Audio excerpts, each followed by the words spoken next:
We need professionals, not babysitters. Cassandra Reed coldly cut off Maya Flores' mid-interview, eyes dripping with disdain as she saw her carrying her son. A faint chuckle rose. She brought her kid to a job interview. Pathetic. Maya swallowed her tears, trying to explain, but the door of opportunity seemed slammed shut. Then the office door burst open, and CEO Ethan Blackwell himself walked in.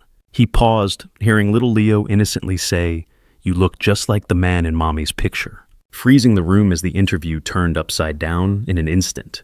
Maya stood there, her arms wrapped around Leo, his small body warm against her side.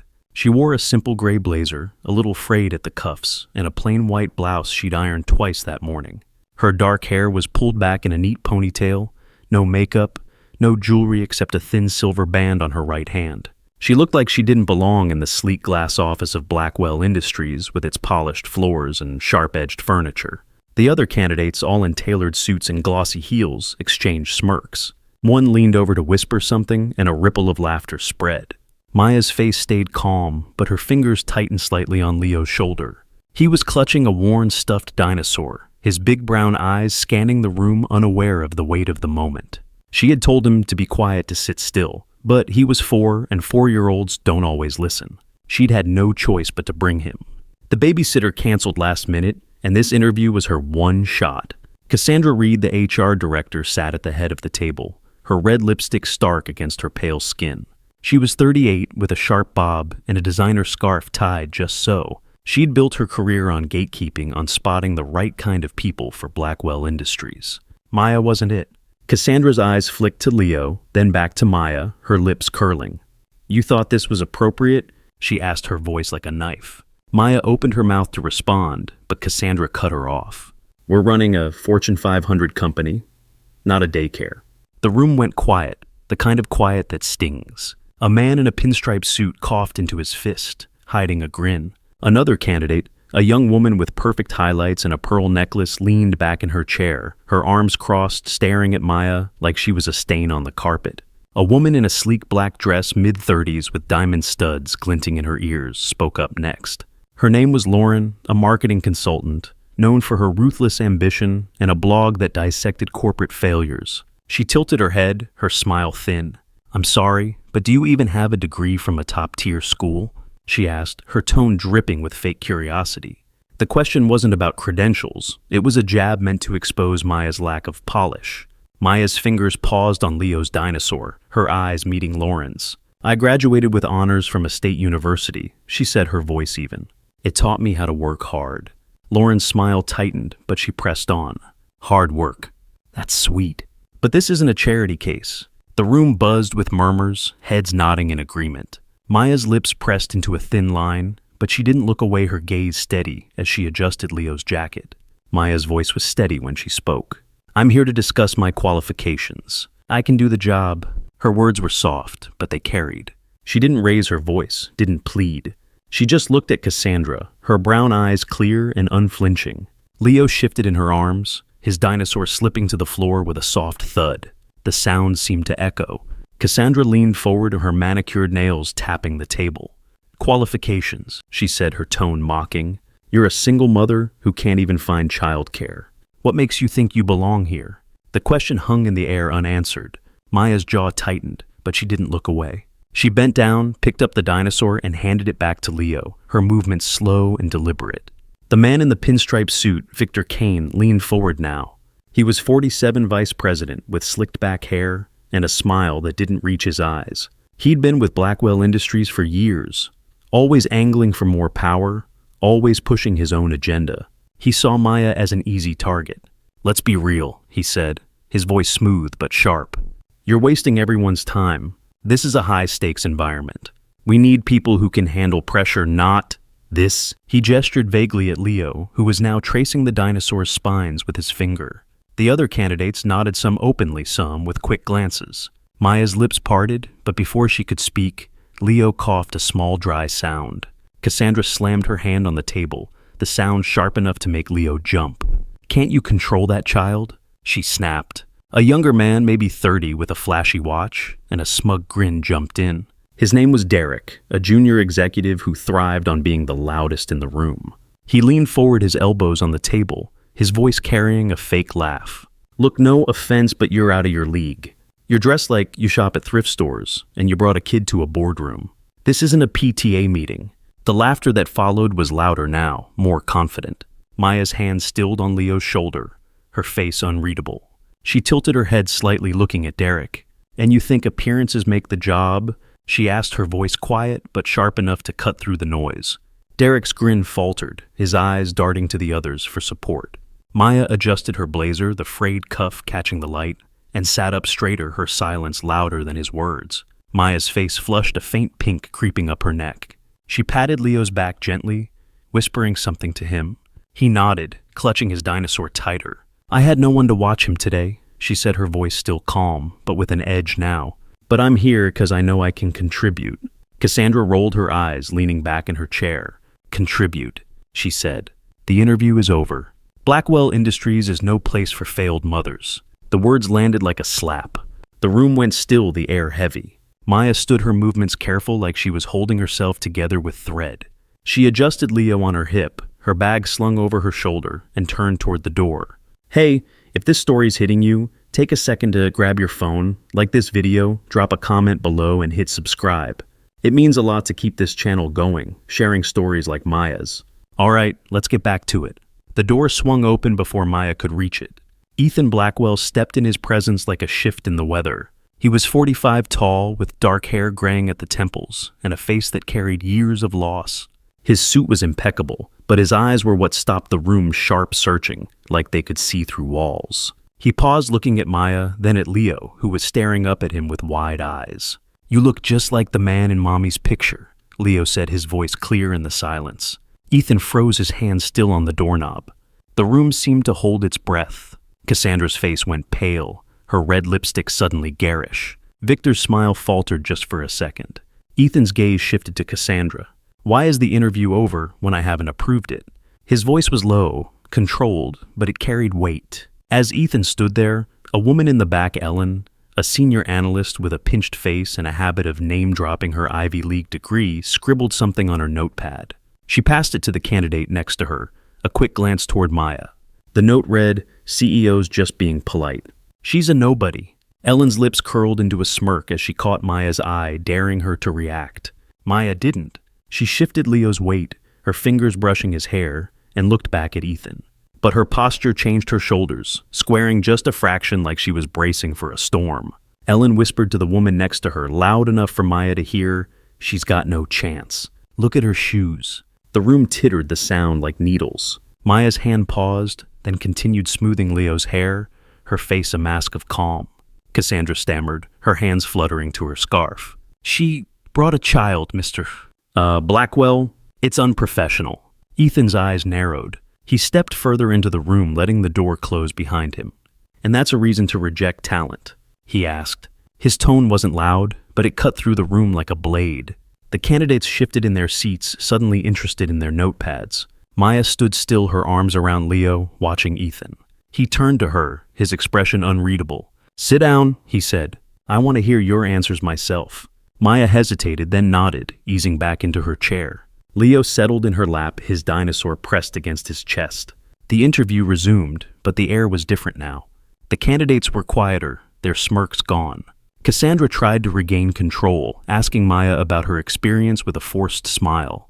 Maya answered clearly, her voice steady, talking about her work in small-scale marketing campaigns, how she'd built strategies on tight budgets. But the woman with the pearl necklace leaned over to the man next to her, whispering loud enough for Maya to hear. The CEO just pities her. Don't get your hopes up.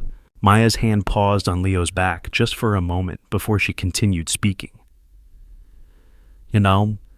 Victor jumped in, his voice dripping with condescension. Your ideas are cute, he said. But what could a single mother know about international markets? The words were meant to sting, and they did. Maya's eyes flicked to him, but she didn't flinch.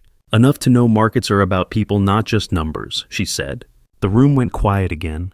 In the corner, a man named Greg, a middle-aged consultant with a reputation for cutting corners, decided to pile on. And he adjusted his tie, his voice loud and patronizing. I mean, come on, you're juggling a kid and a job interview. How are you going to handle a global campaign? He chuckled, looking around for approval. The others nodded, some smirking again. Maya's fingers tightened on her bag, the strap creaking slightly. She looked at Greg, her eyes steady. "I've managed budgets, deadlines, and a family on my own," she said. "I know how to prioritize." Greg's chuckle died in his throat, his face reddening as he looked away. Maya's voice didn't waver, but her free hand brushed against the silver band on her finger, a small, unconscious gesture. The room felt colder, the candidate's confidence starting to crack. Leo dropped his crayon, the red one, and it rolled across the floor. Cassandra smirked, her voice sharp. "So professional, isn't it?" Maya bent down to pick it up, her movements slow, her face unreadable. She handed the crayon to Leo, who whispered, "Sorry, Mommy." She smiled at him, a small private smile, and smoothed his hair. "It's okay, buddy," she said softly. Then she looked up at Cassandra. "I'm not asking for pity. I'm asking for a chance to prove myself." Her voice was calm, but it had a weight to it, like a stone dropped in still water.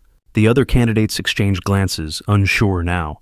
Ethan, standing at the edge of the room, watched her closely, his arms crossed. He hadn't said a word since ordering the interview to continue, but his presence was enough to keep everyone on edge. Ethan stepped forward, his shoes clicking on the polished floor. "Ms. Flores," he said, his voice formal but not unkind, "you have 5 minutes. Pitch your idea for our next campaign." Maya took a breath, adjusting Leo in her lap. She started speaking, her words clear and deliberate.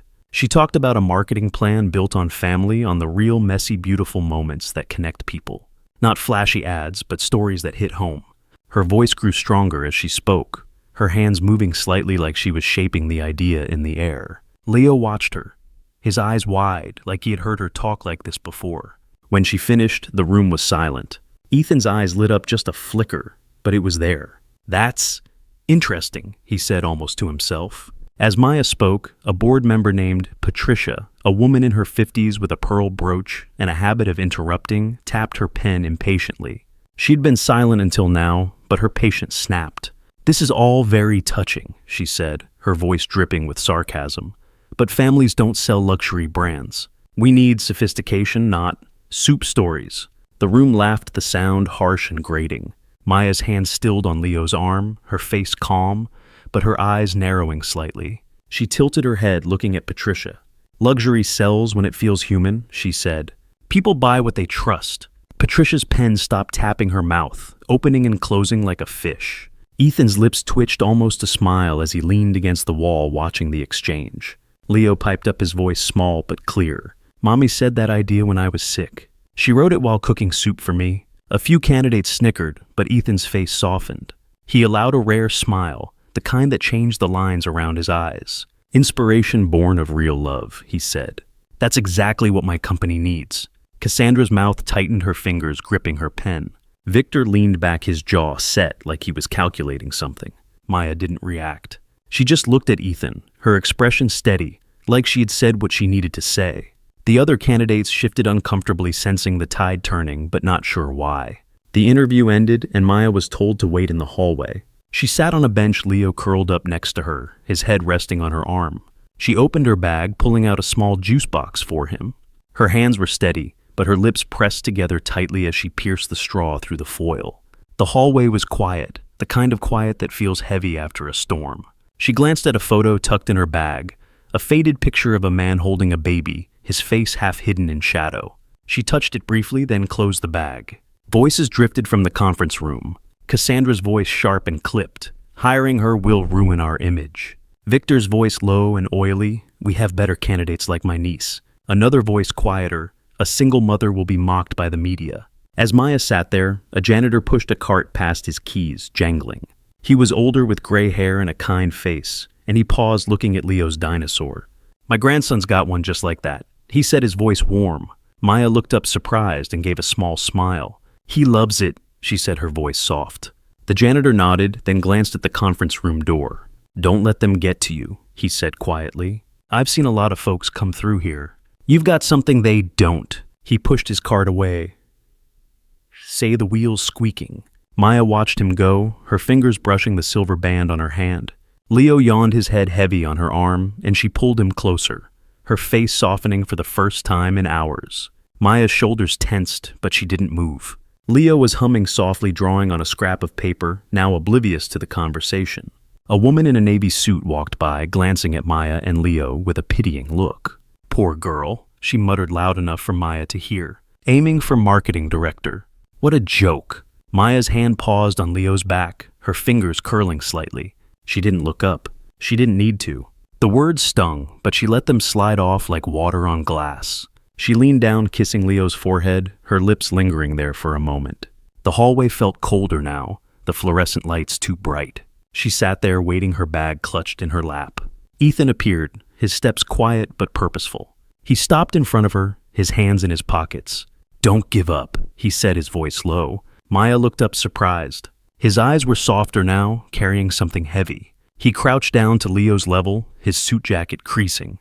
"I lost my wife years ago," he said, his voice steady but rough at the edges. "Left me to raise my daughter alone. I walked into boardrooms with her in my arms. They laughed at me, just like they were laughing at you." Maya's breath caught her eyes, searching his face. He stood, his gaze steady. "Because you're a mother, I trust you won't give up halfway. And Blackwell needs that." He turned and walked back to the conference room, leaving Maya staring after him. Back in the conference room, the mood had shifted to a quiet frenzy. Cassandra stood, her voice sharp as she addressed the board. "This is a mistake," she said, her hands gesturing wildly. "Hiring her sends the wrong message. We're a luxury brand, not a feel-good charity." A junior board member, Tom, nodded, his glasses slipping down his nose. He was young, eager to please, and desperate to fit in with the senior executives. "The press will eat us alive," he said, his voice high. "A single mom with no pedigree. It's a PR nightmare." Maya, still in the hallway, couldn't hear them, but her fingers tightened on her bag like she could feel the venom through the walls. Leo drew a wobbly circle on his paper, humming a tune, and Maya's eyes softened as she watched him, her hand resting on his small shoulder. The days that followed were brutal. Word spread fast. Victor was furious, his voice carrying through the office. She was chosen out of pity, not merit. Cassandra didn't hold back either. She sent an anonymous email to a local reporter, the kind who thrived on scandal. "Blackwell's CEO favors a poor single mom," the email read.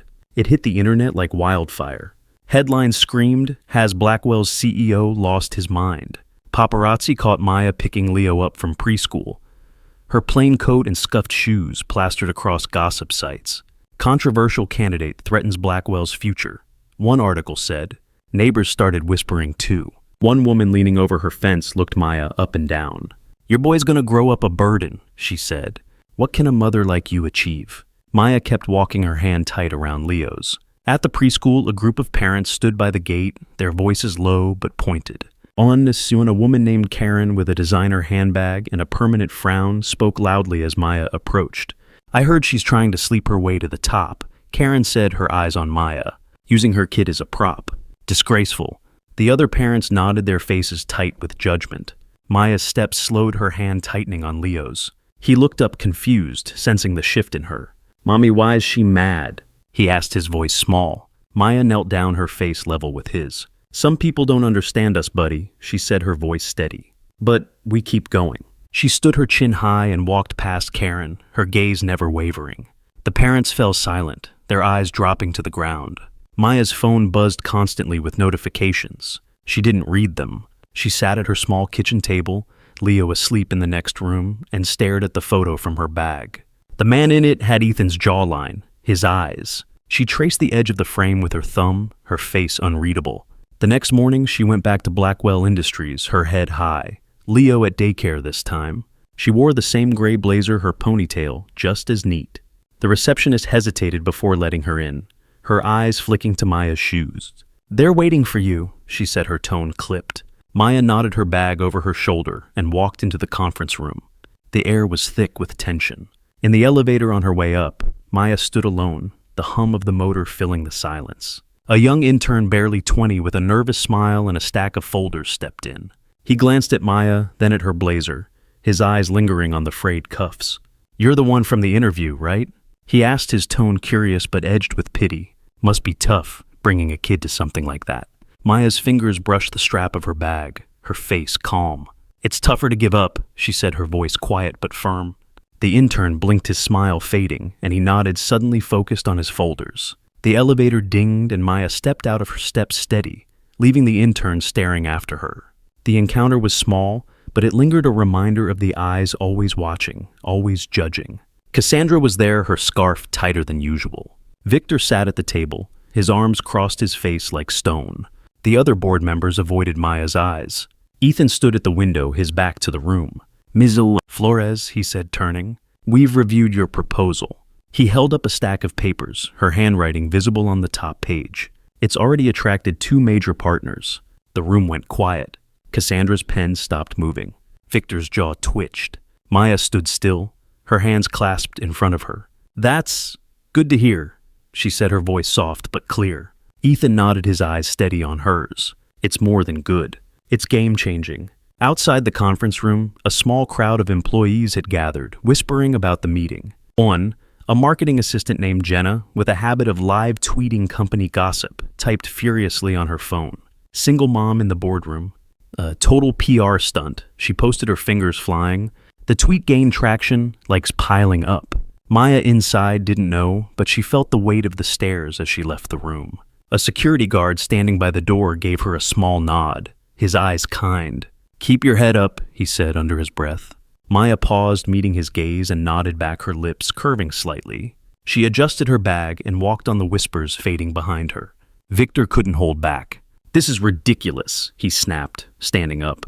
"No one believes a lowly mother can run this campaign. She's a farce." His voice echoed, but Ethan didn't flinch. He held up a hand, silencing Victor. "Sit down," he said, his tone like steel. He turned to the board, pulling out another file. "We ran a probe," he said. "Victor's been funneling company funds to his personal accounts. Millions." The board gasped, chairs creaking as people leaned forward. Cassandra's face went white. Ethan held up an email printed out to the anonymous one sent to the press. "And this, trace back to you, Cassandra." Her mouth opened, but no words came out. The fallout was swift. Cassandra was asked to resign that afternoon. Her scarf was gone by the time she left the building, her head down. Victor was escorted out by security, his face red, shouting about lawsuits. The headlines shifted overnight. Blackwell VP arrested for embezzlement. Maya's name started appearing in a new light. Single Mom's Plan Saves Blackwell campaign, one article read. At a press conference a week later, Maya stood at the edge of the stage, her hands clasped, her gray blazer still slightly frayed. Reporters shouted questions. "Did you use your child to win sympathy? Is this a publicity stunt?" Leo, standing next to her, clutched her leg, his eyes wet. "Mommy didn't use me," he said, his voice shaking. "She just works really hard." Before the press conference, Maya had stood in the bathroom, splashing water on her face. A woman in a sharp blazer, another reporter, leaned against the sink, watching her. "You're the talk of the town," the reporter said, her tone probing. "But let's be honest, do you really think you can handle this job?" Maya dried her hands, her movements deliberate, and looked at the woman in the mirror. "I've handled worse," she said, her voice low. She folded the paper towel, dropped it in the bin, and walked out, her steps echoing in the tiled room. The reporter stood there, notebook in hand, her question unanswered, but her confidence shaken. Maya's silence had said enough, her presence carrying a weight that words couldn't match. Ethan stepped to the podium, his presence silencing the crowd. "The threat to Blackwell isn't this mother," he said, his voice steady. "It's those who scorn the value of family." He held up a folder, proof of Victor's crimes laid out in black and white. "Ms. Flores wasn't merely chosen. She saved this company from a failed campaign." He paused, looking at Maya, then at Leo. He knelt down, taking Leo's hand. "Son, believe this, your mother is the true hero." The room was silent, the camera still. Maya's eyes glistened, but she didn't cry.